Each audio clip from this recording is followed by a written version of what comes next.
Good morning and welcome. This is fast becoming our Monday morning musings. However, you can watch it any time of day or any day of the week. But yeah, just been thinking a lot this past couple of days actually about perfectionism and being allowed. It started yesterday. All over the weekend in the UK, we've had this glorious heat wave. Some might say glorious, some might say different. It's been lovely though. It's been really sunny, really hot. Too hot for some, too hot for dogs. So my granddoggy has unfortunately had to stay in for an awful lot of it, which he hates.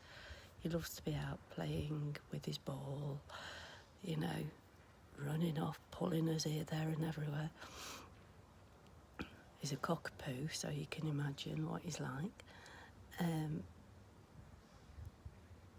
So yesterday was cooler, and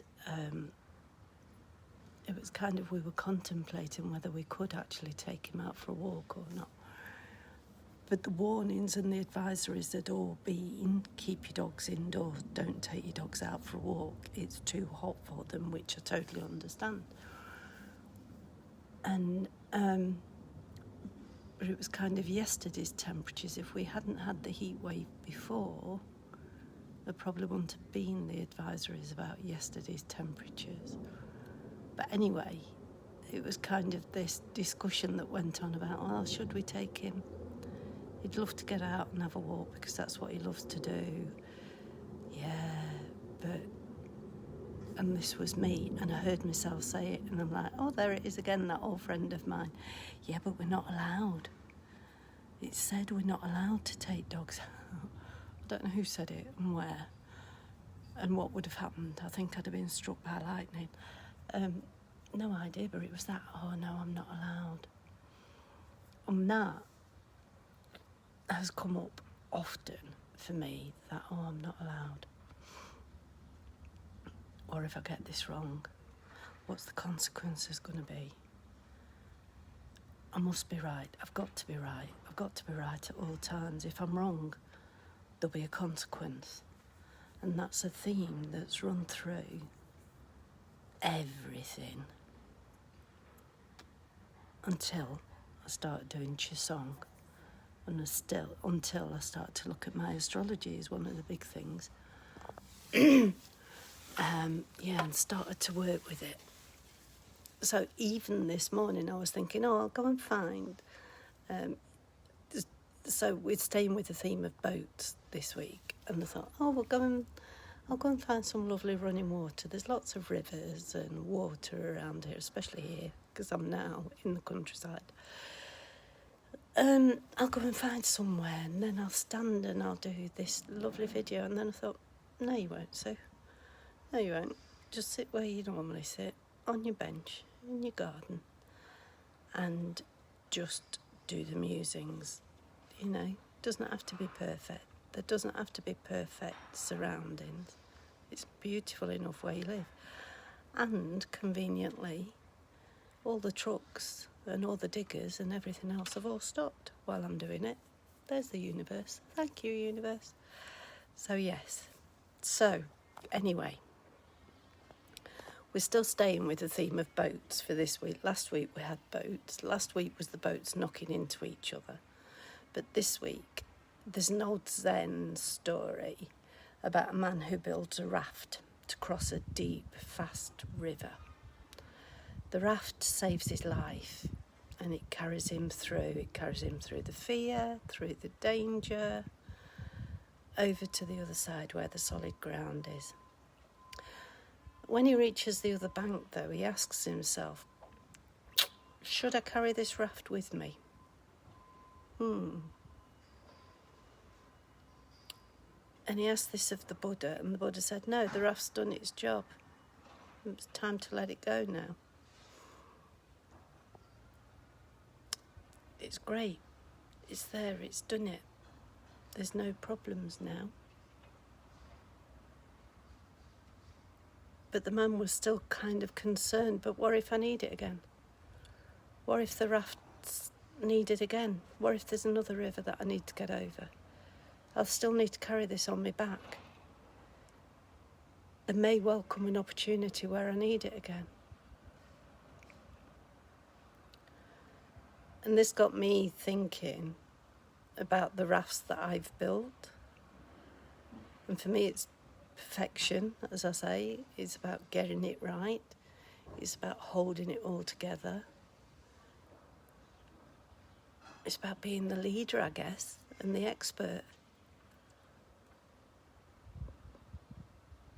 Now, as I said at the beginning, the astrology piece is quite important for me. I've got Chiron in Pisces in the 4th house.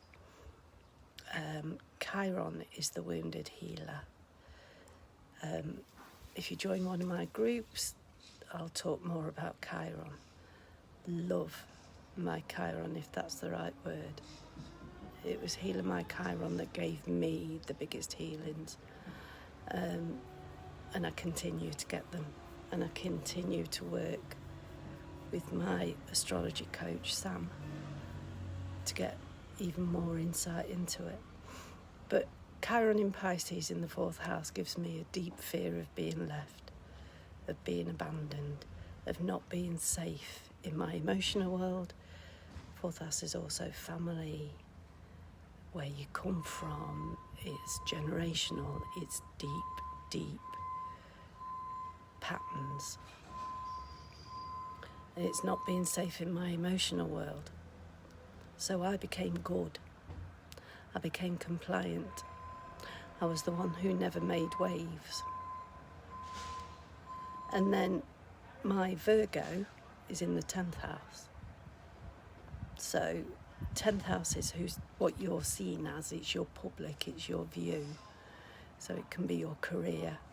It can be what the public see you as. And I've got Virgo there.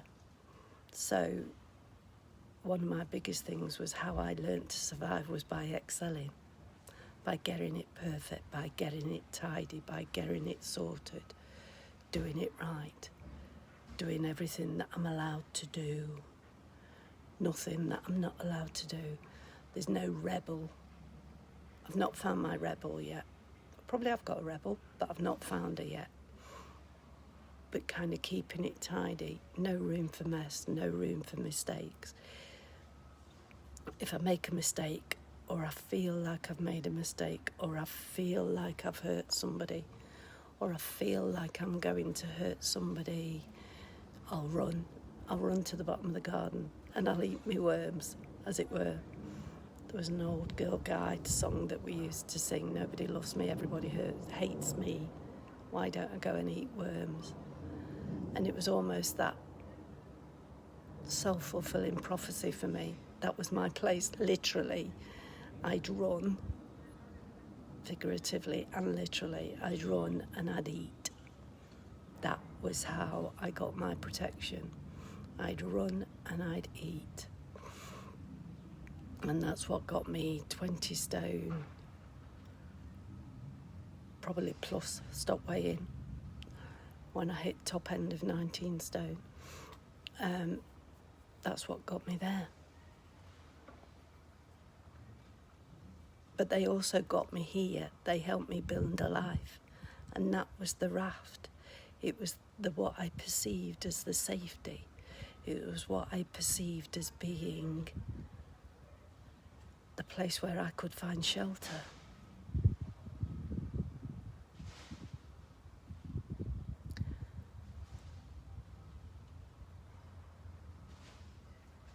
The thing is, now, they're just heavy. I'm so grateful for them, but they're heavy. I've no need to carry them.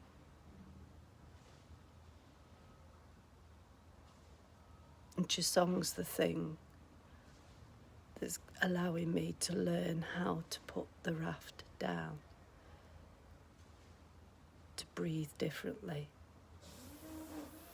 to live in presence, not in performance. There you go, there's a strimmer starting. That's how perfect this is. I'm allowed to move differently now.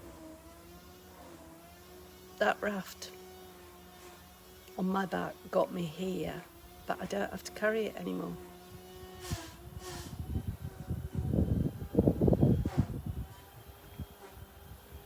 All is fundamentally well.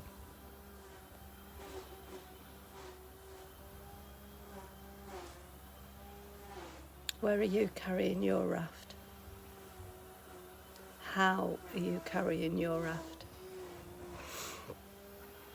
Is it time to let it go?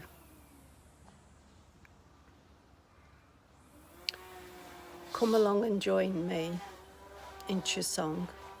Just email me at chusongsoundenergy@gmail.com. You can find me on Facebook at Chusong or my own Facebook page.